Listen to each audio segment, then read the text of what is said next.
Salut à tous, c'est Wendy Aliko. Alors aujourd'hui, on va interviewer un jeune entrepreneur qui s'appelle Evans.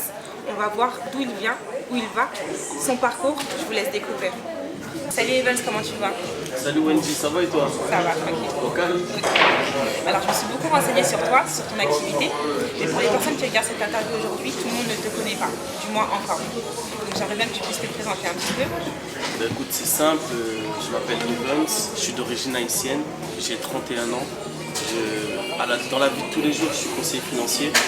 À côté de ça, je développe un label qui s'appelle Ampleur Consulting. Et dans ce label, on a plusieurs pôles, qui est le textile, donc la marque Classe & Prestige, les soirées Classe & Prestige et des showcases aussi qu'on fait d'artistes. Voilà. Donc j'ai appris que tu faisais de la musique, tu étais dans le milieu de la musique. Oui, c'est vrai, j'ai aussi mon groupe de rap, Les Associés. Voilà, ça fait qui existe depuis 98. On a sorti une mixtape en 2009 qui s'appelait Premier Avertissement, d'ailleurs que vous pouvez toujours télécharger. On a travaillé longtemps ensemble, et c'est vrai qu'aujourd'hui chacun est voilà, dans son univers, développe son univers. Et du coup, quelles sont tes influences musicales? Mes influences musicales, j'écoute beaucoup de sons de chez moi. J'écoute un peu de tout, mais pas mal de sons de chez moi, qui est le compas. J'écoute beaucoup de rap américain, tout ce qui est Jay-Z, Rick Ross, Lil Wayne. La base quoi. La base, exactement, ouais, la base. Et j'écoute pas mal de rap français aussi. Et dans le rap français, c'est vrai que j'écoute pas mal de Mac Taylor, Alonso, Youssoupha, par exemple, entre autres. Là, pour ne citer que. Et du coup, tu as déjà collaboré avec certains de ces artistes? Oui, j'ai déjà collaboré avec Mac Taylor. On a fait un featuring en 2012. Les associés, voilà, fit Mac Taylor. Le titre s'appelle Une poignée d'hommes face à des milliers. D'ailleurs, vous pouvez toujours le retrouver sur YouTube. Voilà. Et du coup, là, comment ça se passe? La musique pour toi, c'est fini ou Non, disons que c'est vrai que l'événementiel prend beaucoup de temps. Tout ce qui est soirée, showcase, ça prend vraiment beaucoup de temps. Donc du coup, j'ai mis ça un petit peu de côté, mais c'est pas fini. Je m'exclus pas le droit de retour dans le studio et d'enregistrer des titres. Et niveau musique, alors, côté musical, tu m'as dit donc tu kiffais tout ce qui était Jay-Z, Lil Wayne. Donc là, quel est le dernier album que tu as acheté et que tu saignes dans ta voiture? Le dernier album que j'ai acheté, que je saigne dans ma voiture, c'est du rap français, c'est l'album de Youssoupha. Ok. C'est celui que j'écoute pas mal. Ok. Un peu de Mac Taylor aussi? Mac Taylor, oui, je suis une légende. Ouais. Exactement. Donc là maintenant on va parler de ta marque de vêtements. Oui. Donc j'ai appris que tu as une marque de vêtements qui s'appelle Classe & Prestige. Exactement. Classe & Prestige c'est également le nom donc, de tes soirées, mais ça on va en venir après. Oui. Donc, moi ce que j'aimerais bien que tu nous dises aujourd'hui c'est d'où est venue cette idée en fait de créer une marque de vêtements? Quelle est l'identité de ta marque? Alors l'identité de ma marque, on l'a créée avec mon frère, c'est venu par rapport aux soirées en fait.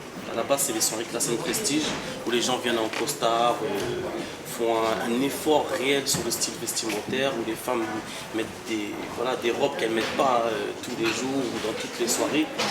Exactement, comme c'est des soirées assez rares.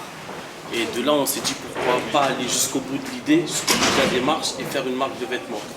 Voilà, donc de là en 2013 on a commencé les sacs Classe & Prestige, les t-shirts Classe & Prestige pour femmes, pour enfants, pour hommes. Voilà, on développe. Ouais, c'est mixte. C'est mixte, oui. Et du coup là il y a une collection en cours? Oui, là on prépare la collection hiver. Ok. Et il va y avoir des ensembles, des suites, pas mal de choses qui arrivent. Okay. Mais je préfère ne pas en dire trop. De toute façon, on mettra tous les liens, Facebook, toutes les adresses pour que vous puissiez aller voir en fait ce qui se passe au niveau de la collection Classe & Prestige. Alors par rapport à tes soirées, donc, qui s'appellent aussi Classe & Prestige comme on l'a dit, dans quel type de lieu tu les fais? En fait, à la base, j'aimerais bien savoir aussi comment ça a commencé. Avec qui tu as commencé à créer des soirées? Alors comment ça a commencé? C'est simple, hein, simple comme bonjour. Un jour, j'ai un ami à moi qui s'appelle Franck, que je connais depuis plus de 15 ans maintenant, qui m'appelle, qui me dit Evans, tu vas pas faire une soirée. Donc à partir de là, on contacte des amis à nous, donc Désiré, Ali et Daz, Franck plus moi, et on se lance. Et la première soirée qu'on a faite, ça s'appelait 1 Million, à l'époque au MyBot, c'était en 2010. Voilà, c'était un très très très beau souvenir. Très belle collaboration. D'ailleurs, il y a eu 2 éditions. 2 éditions, One Million. Et toi, tu sors souvent en soirée? Je sors en soirée, mais pas plus que ça. Pas plus que ça. Je préfère aller à tes soirées alors. Je préfère aller à mes soirées, exactement. T'as tout dit, Wendy. Donc du coup, quelle a été la soirée qui t'a le plus marqué? Alors, les soirées qui m'ont le plus marqué, il y en a 2. C'était la One Million 2e édition qui s'est déroulée au MyBot, en sachant que la capacité du MyBot c'est 500 personnes. Et ce jour-là, plus de 1200 personnes se sont déplacées. Il y avait un réel buzz sur Internet, tout le monde n'a pas pu rentrer. Il y avait Lafouine, Mac Taylor, Parisa qui aujourd'hui fait de la télé-réalité, qui nous avait fait des vidéos, qui nous avait boosté sur les réseaux sociaux.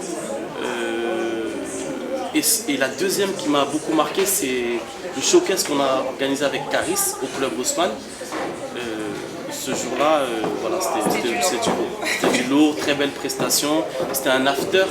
Donc le gars il était déjà fatigué, mais il a fait une très belle prestation. Le public était content, c'était propre. Donc, maintenant, par rapport à tes origines, donc, comme tu disais au début, tu es haïtien. Exactement. Donc, tout le monde ne connaît pas le compas, mais le compas, ça vient de votre communauté. Donc, Le monde d'Haïti, oui. voilà. Est-ce que tu as déjà pensé à faire une soirée autour du compas? On y réfléchit, avec mon frère on y réfléchit, c'est pas exclu. On a baigné dans le compas, toute notre jeunesse c'est le compas. À la maison, tu sais comment ça se passe. Les parents ils te demandent pas ton avis, ils mettent leur musique. Donc du coup on connaît beaucoup le compas. C'est pas exclu. C'est vrai qu'il y a des groupes comme Karimi, comme Jacob Music, voilà, Phare, T-Vice, Phare, un jour on n'exclut pas voilà, de se dire pourquoi pas. Tu as déjà des contacts? On a des contacts avec des promoteurs, Ouais. pas avec les groupes en eux-mêmes, avec des promoteurs. Et on va voir. Quel a été ton dernier voyage? Parce que je suppose que tu dois voyager beaucoup. Bon, en Haïti, c'est sûr. Mon dernier voyage c'était en Haïti. T'es en Haïti. C'était en Haïti. Voilà. D'autres pays que tu connais? Je suis déjà allé au Canada, en Grèce, Ouais. voilà, bon, en Europe, c'est un petit peu tout le monde ça. Mais la plupart du temps je retourne aux sources, Ouais. Haïti. Haïti. Voilà, Haïti. C'était dans le cadre de voyage d'affaires ou t'es parti pour les vacances? Familial. Familial. Voilà, familial, tout simplement. Quels sont tes hobbies? Alors mes hobbies, aller au cinéma et voyager tout simplement. T'es un mec de cinéma, un mec posé. Tranquille, voilà. Tu sors pas?